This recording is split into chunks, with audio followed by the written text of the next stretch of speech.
तुझे याद करे दुनिया, तूने प्यार जो हमको दिया। महीने की ही जिंदगी है। मैंने कहा नहीं बाबा, ये मैं नहीं लिखूंगा। भगवान के बच्चे आपको लिखना ही होगा। मैंने बाबा को कहा, बाबा आप, गुजराती में कहा, बाबा आप बहुत कठोर है, माना पत्थर हृदय है। पत्थर हृदय है, आप हमारे से बहुत कुछ चाहते हैं, मेरी शक्ति के बाहर की बात है। कौन ऐसा बच्चा होगा जो अपनी माँ को लिखे कि माँ अभी तेरा 3-4 महीना ही बाकी रहा हुआ है, 3-4 महीने के बाद तेरा शरीर छूटने वाला है। ऐसा कौन बच्चा लिखेगा? कोई लिखेगा? बहुत कुछ। अभी तो बहुत प्रेम से कह रहा हूँ, उस टाइम तो आंख में आंसू बहता जाए और मैं कहता जाऊँ बाबा आप बहुत कठोर है, बहुत पत्थर दिल है, ये सारा ही मैं नहीं कर सकता हूँ। बाबा ने कहा नहीं, तुम्हें ही करना होगा, बाबा तुमको मदद करेगा, बल देगा। मैंने कहा नहीं बाबा मेरे से नहीं होगा। बाबा ने कहा नहीं, तुमको ही करना होगा।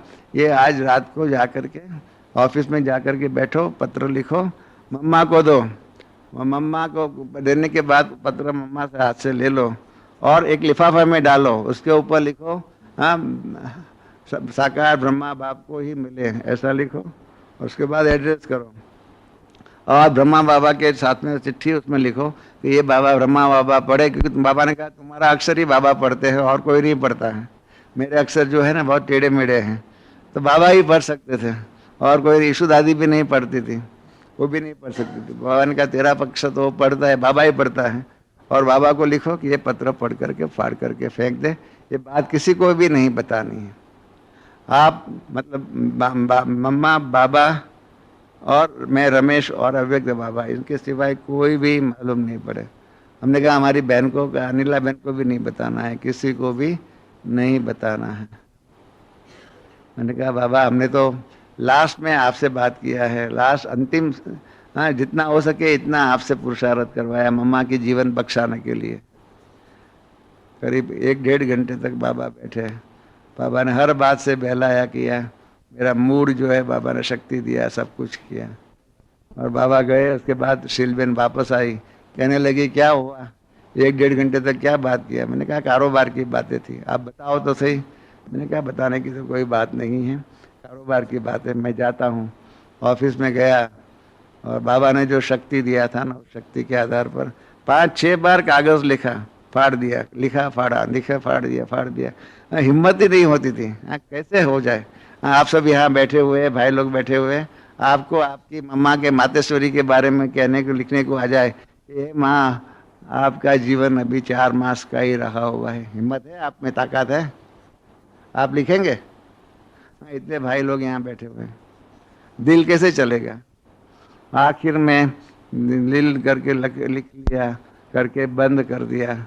शाम को 6 बजे, पहले भी नहीं गया, पहले जाऊं तो भी सबको शंका हो जाए। घर में गया, भोजन कराया, उसके बाद मम्मा को कहा कि आपसे मेरे को अर्जेंट प्राइवेट बात करनी है। मम्मा और हम दोनों बैठे थे। मैंने मम्मा को कहा कि आज एक चिट्ठी आई। वो नैन नुरानी तेरे करते सबको पावन, सुन मृदुवाणी तेरी बन जाए मन मधुबन, जो भी तुझे देखे वो समझे तुम्हें अपनी माँ, मीठी प्यारी मम्मा, ममता मई जगदम्बा। मम्मा की सांस की आवाज़ जैसे उस कमरे से, निर्वैर भ्राता जी का ऑफिस बाहर है, वहाँ तक वो आवाज़ आती थी सांस की। लेकिन मैं सीधी ही सामान बाहर रखा और सीधी मामा के कमरे में गई, तो मामा मुझे देखा, मुस्कराई, लेकिन मामा ऐसे लेटी हुई थी तो मैं सहन नहीं कर सकी, मुझे आंसू आने लगे, तो मैं एकदम बाहर निकल कर आ गई। मम्मा की तबीयत काफ़ी ऊपर नीचे हो चुकी थी, लेकिन 4 बजे बेल होती थी हमेशा चाय पानी के लिए, चाय के लिए और टोली के लिए। मैं सोई हुई थी, सोचा शायद मैंने आज बेल सुनी नहीं, तो मैं चाय के लिए किचन में आई तो देखा तो किचन में तो आज आग भी नहीं जली। हॉल की तरफ देखा तो वहाँ सब योग में बैठे हुए थे। मैं सीधी मम्मा के कमरे में गई तो उस समय मम्मा के आसपास वो तकिए रखे थे, क्योंकि मैं बीच में वो पार्ट भूल गई। प्रातः उस यज्ञ में लगभग 3 मन या इससे भी ज़्यादा अंगूर उतरे थे अपने ही बेलों से। तो बाबा ने वो टोकरों के टोकरे अंगूर वहाँ रखे,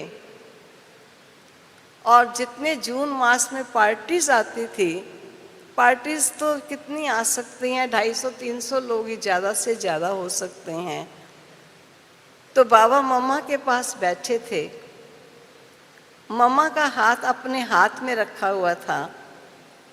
एक बहन मम्मा के हाथ में अंगूर रखती थी, बाबा मम्मा के हाथ को ऐसे उल्टा देते थे और बच्चों के हाथ में अंगूर देते जा रहे थे मम्मा के द्वारा। तो ऐसे मम्मा से बाबा ने सभी बच्चों को एक कमरे से आना, अंगूर लेना और दूसरे दरवाजे से बाहर निकलते जाओ। इस प्रकार बाबा ने सभी को उस दिन 24 जून को प्रातः मम्मा से सबको अंगूर दिलाए। यहाँ तक कि बाबा ने कहा धोबी बच्चे को भी बुलाओ, गार्डनर को भी बुलाओ, सभी बच्चों को आज मम्मा के द्वारा अंगूर दिए जाएंगे। और मम्मा ऐसे शांत में, क्योंकि अपने आप मम्मा एक एक को ऐसा करे इतनी तो हिम्मत शरीर में नहीं थी, लेकिन बाबा कैसे उनका हाथ पकड़ कर और ऐसे करा रहे थे, सभी को अंगूर दिलाए। और ये जो शाम को 4 बजे का पुनः टाइम आया, तो जब मैं मामा के कमरे में गई, फिर बाहर देखा तो बाबा खड़े हैं। मामा की लौकिक बहन थी एक, वो भी खड़ी थी, और दादियाँ भी थोड़ी खड़ी हैं, और तकिए मामा के कमरे से सब निकाले जा रहे हैं। तो वो समय था, मैं दूर से देख के वापस चली गई। वो समय था जब मामा ने शरीर छोड़ दिया। उस समय बाबा ने पुनः यही कहा कि कुमारियाँ चटाई बिछा दी वहाँ पर कि आकर बैठो मामा के कमरे में, अगरबत्ती जला दी, आप योग में बैठो यहाँ पर। हम योग में बैठे और बाबा ने क्लास में जाकर बताया कि कैसे तुम्हारी प्यारी माँ अपने नए सेवा अर्थ, जो भी बाबा ने वर्णन किया, शब्द उच्चारण किए, लेकिन बच्चे ड्रामा निश्चित है, ड्रामा में वही होता है जो होना है। बहुत सुंदर रूप से बाबा ने बताया और कहा कि योग में बैठे रहो। सभी बच्चे याद में बैठे रहें। फिर सभी बच्चों की लाइन बना के, जैसे सुबह अंगूर के लिए लाइन बनाकर सब बच्चे आ रहे थे, शाम को मम्मा को देखने के लिए फिर सब बच्चे लाइन में ऐसे ही जा रहे थे। फिर तो मम्मा को हॉल में, हिस्ट्री हॉल में ही मम्मा के शरीर को लाया गया और सभी भाई बहनें हॉल में ही योग में बैठे। पीछे की साइड में गद्दी लगाई गई।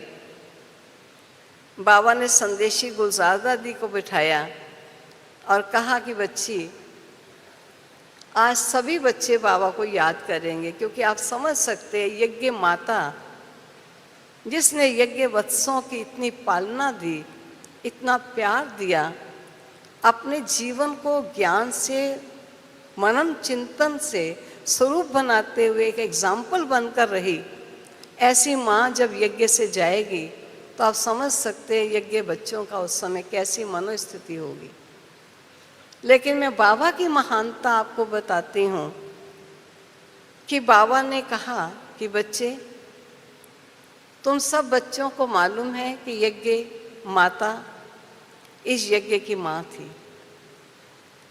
जब यज्ञ चल रहा है तो यज्ञ माता इस यज्ञ के मध्य में जा नहीं सकती। सब बच्चे चौकन्ने होकर बाबा का मुंह देखते हैं। इसलिए तुम बच्चे जितना योग लगाओ और बाबा को कहो कि बाबा हमारी मामा को वापस भेजो, और तुम्हारी मामा वापस आ जाएगी, तुम देखना। अब जब इतनी बाबा ने उम्मीद दिला दी तो सभी बच्चे अपने आंखें तो साफ सुफ करके कहा, मामा गई नहीं, जा नहीं सकती यज्ञ माता वापस आएगी, ऐसी अथॉरिटी से कह दिया। और सब बच्चे बस योग लगा रहे हैं बहुत तेजी से। फिर बाबा कुछ समय के बाद संदेशी को कहते, जाओ बच्ची, जाकर देख कर आओ कि बाबा क्या कर रहा है, मामा को भेज रहा है कि नहीं। तो संदेशी ने वापस आकर संदेश सुनाया कि बाबा मामा ऐसे लेटी हुई हैं, लेकिन धागे हैं, छोटे छोटे धागे, जो मामा को चारों तरफ से खींच रहे हैं। बस इतना ही कहकर वो आगे नहीं बोल सकी, चुप हो गई। बाबा ने कहा, सुना बच्चे, अगर तुम बच्चे बाबा को याद करते रहोगे और बाबा से ये एप्लीकेशन डालोगे कि हमारी यज्ञ माँ को वापस भेजो, तो बच्चे बाबा वापस भेज देगा। यहाँ तक कि अर्थी से भी माँ उठकर आ जाएगी, यहाँ तक कि अग्नि से भी उठकर आ जाएगी। ऐसे करके बच्चों को इतना घेरे रखा कि सारे बच्चे अब मान लीजिए इसी याद की स्थिति में हैं। और बाबा कहते हैं, नहीं बच्चे, तुम्हारी माँ जाएगी नहीं, माँ तो वापस आ जाएगी। अब कैसे रोएं, रो भी नहीं पा रहे, योग ही लगा रहे हैं। योग से वैसे भी आत्मा में बल आता है। और दूसरी तरफ मामा को ले जाने के लिए अर्थी की तैयारी भी करवा रहा है। मामा को क्या पहनाना है वो कपड़े भी तैयार हो रहे हैं, और एक तरफ कह रहा है मामा वापस आ जाएगी। सब बच्चे, इतने बच्चे हैं और इतने बच्चों को एक बाप को कंट्रोल करना ये सरल काम नहीं था। लेकिन कैसे आलमाइटी ने उस साकार द्वारा युक्ति कैसे रची कि तुम्हारी माँ देखा कि धागे उसको खींच रहे हैं। बच्चे, ये तुम्हारी याद के धागे हैं जो माँ को खींच रहे हैं, तुम योग लगाओ, मामा आएगी। और बाबा ने फिर बीच में संदेश दिया कि मामा को मैंने भेजा, लेकिन मामा का शरीर ऐसा नहीं है कि जिसमें मामा ठहर सकेगी। इस स्थिति में मामा का शरीर नहीं। लेकिन बाबा का था मामा कैसे भी आएगी। तो मैं अपना अनुभव सुनाती हूँ। मैं तो मामा को जब ले जा रहे थे तब भी देख रही थी अभी मामा आएगी, जब अग्नि पर रख दिया तब भी देख रही अभी मामा उठ जाएगी, अभी मामा। लेकिन वो तो प्यारे बाबा की युक्ति थी और बच्चों को योग युक्त बनाए रखने का एक सुंदर ढंग था। बच्चों के आंसू ना आए ऐसे प्यारे बाबा को याद करने में। और बाबा ने जब वापस आए बच्चे, तो बाबा ने कहा, बाबा बच्चे क्या कहता है, अम्मा मरे तो हलवा खाना, बाबा मरे तो हलवा खाना, अभी हलवा बनाओ और भोग लगाएंगे। उस दिन फिर हलवा बना और भोग में मम्मा को भी वतन में हलवा भेजा और सब बच्चों ने भी हलवा खाया, खिलाया बाबा ने। क्योंकि 2 दिन हो चुके थे, इतना लंबा टाइम हो जाता है तो थोड़ा हृदय भी मजबूत हो जाता है। मुझे याद है अपनी मनोहर दादी जी जरा लेट आए थे और ट्रेन उस समय कोयलों वाली ट्रेन होती थी, धुएं से कपड़े मैले हो जाते थे, तो कपड़े बहुत मैले मैले पहने हुए जल्दी आई। बाबा, मेरी मम्मा ऐसे करके कहा, बाबा ने कहा, क्या बाबा को कुछ क्या कहते हैं, अफसोस करने आने का कुछ शब्द सिंधी में होता है, ये बाबा को करने के लिए तुम आई हो, इसके लिए तुम आई हो। बड़ा बाबा का धर्मराज का रूप था। अब 2 दिन के बाबा ने दूसरे ही दिन बीच की गद्दी पर, मम्मा की गद्दी पर एक बहुत बड़ी प्लेट चीनी की थी जिसमें मम्मा का बहुत सुंदर, ऐसे ही मम्मा हमेशा बैठती थी, तो मम्मा का चित्र उसमें बनवाया और मम्मा की गद्दी पर रख दिया। और 2-3 दिन के बाद वो चित्र हटा दिया वहाँ से। तब मम्मा ने, बाबा ने कहा, कौन कहता है मेरी माँ गई? अरे बच्चे, तुम्हारी मामा तो ये है। ब्रह्मा मुख वंशावली हो, ये पुरुष तन होने के कारण बाबा ने साकार में माँ को निमित्त बनाया था। वो तो निमित्त माँ थी, लेकिन तुम्हारी माँ तो ये है। इस माँ के होते अगर आप ये कहो हमारी मम्मा चली गई, तो बच्चे ये अच्छा नहीं होगा। तेरी